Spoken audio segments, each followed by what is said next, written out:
Hello everyone, मेरा नाम अश्विनी जायसवाल है और मैं एक चार्टर्ड अकाउंटेंट हूँ। आज हम अपने एडीबी प्रोग्राम के अंदर जीएसटी पे फर्दर डिस्कस करेंगे। आज का हमारा टॉपिक है इनपुट टैक्स क्रेडिट। पुराने इनडायरेक्ट टैक्स के रिजीम में क्या होता था कि कुछ चीज़ों का इनपुट हमें ब्लॉक होता था। जीएसटी ने एक ये मेजर हिंड्रेंस को रिमूव कर दिया। अब अगर हम कोई भी टैक्सेबल सप्लाई करते हैं तो उस टैक्सेबल सप्लाई के लिए जो भी हमारे इनपुट्स होते हैं उसके हमें क्रेडिट मिलेंगे। जैसे कि अगर हम गुड सेल करते हैं तो गुड परचेज पे जो भी हमने जीएसटी पे किया होगा वो सेल के आउटपुट से उसको एडजस्ट कर सकते हैं। अगर हम सर्विस प्रोवाइड करते हैं तो उस सर्विस को प्रोवाइड करने के लिए जो जो इनपुट्स हमें लगे हैं जिस पर हमने जीएसटी पे किया है उसका हमें इनपुट क्लेम मिल जाएगा। लेकिन इनपुट क्लेम करने के कुछ कंडीशंस हैं। सबसे पहला कंडीशंस है कि आपके पास टैक्स इनवॉइस, डेबिट नोट या क्रेडिट नोट होना चाहिए। यानी कि एक डॉक्यूमेंट जिस पे स्पेसिफिकली मेंशन हो कि वो आपके नाम से है, आपका जीएसटीआर नंबर हो, टैक्स इनवॉइस हो और उस पर जीएसटी के ब्रेकअप हो। ठीक है। अब आपके पास इनवॉइस है तो वो इनपुट आपको रिसीव भी होना चाहिए, आइदर इन गुड्स और सर्विसेज।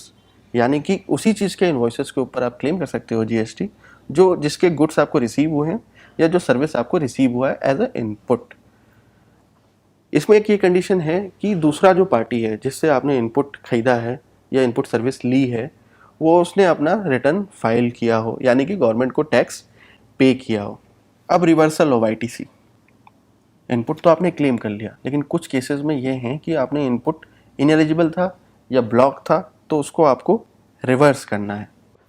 अब जैसे कि कुछ इनपुट्स आपने ऐसे रिसीव किए हैं जो कि नॉन बिजनेस यूज़ के लिए यूज़ हो रहा है या नॉन जीएसटी सप्लाई, यानी कि आपका आउटपुट जो है, जैसे कि एक हमारा प्रेमाइस है जिसमें हमने दो चीज़ें दो काम करते हैं। एक हम टैक्सेबल गुड्स की सप्लाई करते हैं, नॉन टैक्सेबल गुड्स की सप्लाई करते हैं। तो वो इनपुट्स जो हमने नॉन टैक्सेबल गुड्स के लिए सप्लाई किया है तो उस पर हमें इनपुट को रिवर्स करना है, वो इनपुट हम नहीं क्लेम कर सकते। कैपिटल गुड्स जैसे कि हमने प्लांट एंड मशीनरी लगाई है, एयर कंडीशनर लगाए हैं, इलेक्ट्रिकल गुड्स लगाए हैं, लेकिन वो बिजनेस पर्पस के लिए यूज़ नहीं हो रहा है तो उस पर जो आपने इनपुट पे किया है वो भी इनपुट के आपको रिवर्सल करने हैं, वो इनएलिजिबल इनपुट्स हैं। अब जीएसटी रिजीम में कुछ चीज़ें ऐसी लिखी हुई हैं जिस पे आपको इनपुट बिल्कुल भी नहीं मिलेगा, ब्लॉक्ड है वो। अब इस केस में सबसे पहले हम आते हैं मोटर व्हीकल एंड कन्वेंस। अगर हमने बिजनेस में अपने मोटर व्हीकल परचेज किया है तो उस मोटर व्हीकल पे या कार पे या हमें इनपुट नहीं मिलेगा, स्पेसिफिकली मेंशन है। हालांकि अगर हम उसी नेचर ऑफ बिजनेस में हैं तो हमें इनपुट मिल जाएगा। जैसे कि गाड़ी के डीलर्स होते हैं, कार के डीलर्स हैं, उन्होंने परचेज़ के वक्त जीएसटी पे किया होगा, सेल के वक्त भी जीएसटी आ रहा होगा, तो परचेज़ का इनपुट क्लेम कर सकते हैं, सेल से एडजस्ट कर सकते हैं। किराए पे हम गाड़ी हायर पे देते हैं, ट्रांसपोर्टेशंस में यूज़ करते हैं, उस केसेस में हम इनपुट क्लेम कर सकते हैं। सिमिलर नेचर ऑफ बिजनेस है हमारा तो हमें मोटर व्हीकल का इनपुट मिलेगा, नहीं तो हमें इनपुट बिल्कुल भी नहीं मिलेगा। Food and beverages, outdoor catering, beauty treatment, health services, cosmetic, plastic surgery except used for providing same category of output services.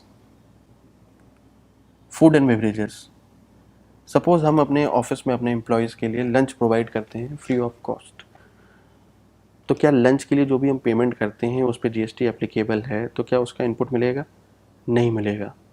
Specifically mentioned है कि इन सारी चीज़ों की इनपुट आपको तभी मिलेगा आप जब इसी लाइन ऑफ बिजनेस में काम करते हो। Membership in a club, health और फिटनेस सेंटर, क्या होता है कि जो बड़ी बड़ी कॉर्पोरेशंस होती हैं उनकी तमाम फिटनेस सेंटर्स, जिम्स, इससे टाई अप होता है कि अगर उनके एम्प्लॉयज़ वहाँ पे जाएंगे तो उनका पेमेंट वो कॉर्पोरेशन करेगी ताकि उनके एम्प्लॉयज़ फिट रहें और ड्यूरेबिलिटी रहे और एफिशिएंसी आए। तो जो कंपनी, जो कॉर्पोरेशंस ये पे कर रही हैं, क्या वो इनपुट क्लेम कर सकती हैं? आंसर है नहीं, क्योंकि स्पेसिफिकली ब्लॉक किया गया है इसके इनपुट को क्लेम करने के लिए।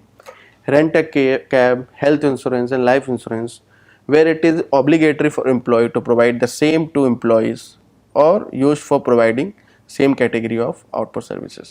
Rent a cab blocked.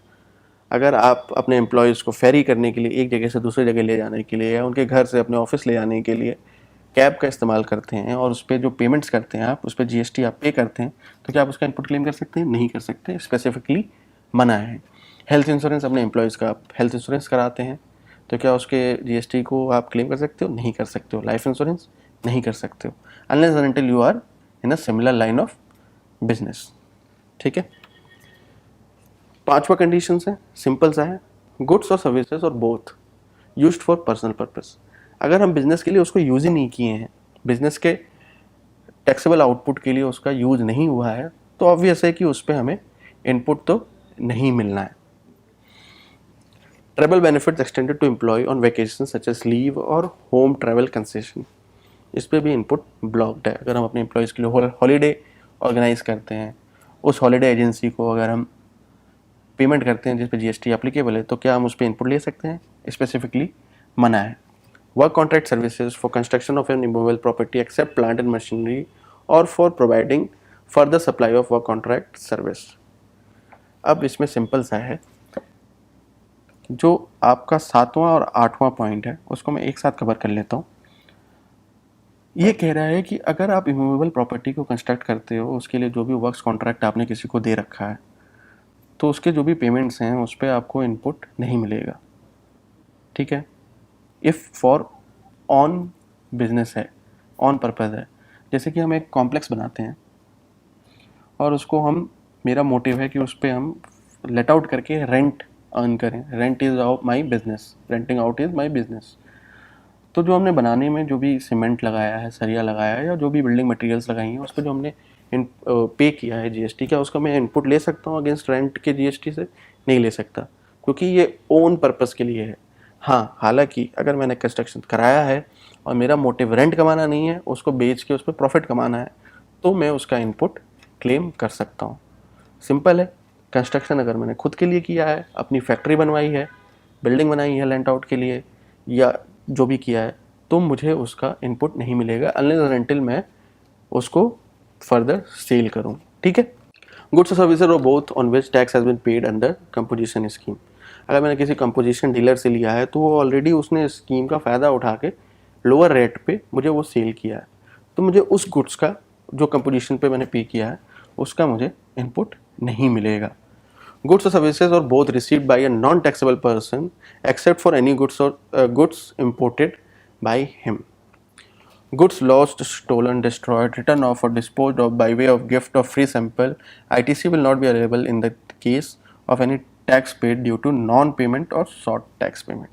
अगर हमने गिफ्ट डिस्ट्रीब्यूट किया है, गुड्स को फ्री सैंपल में डिस्ट्रीब्यूट किया, तो उस पोर्शन का इनपुट जो है हमें नहीं मिलेगा। Excessive refund or ITC utilized or availed by reason of fraud or willful misstatement or suppression of fact और confiscation और seizure of goods, इस केस में भी हमें इनपुट नहीं मिलेगा। Thank you.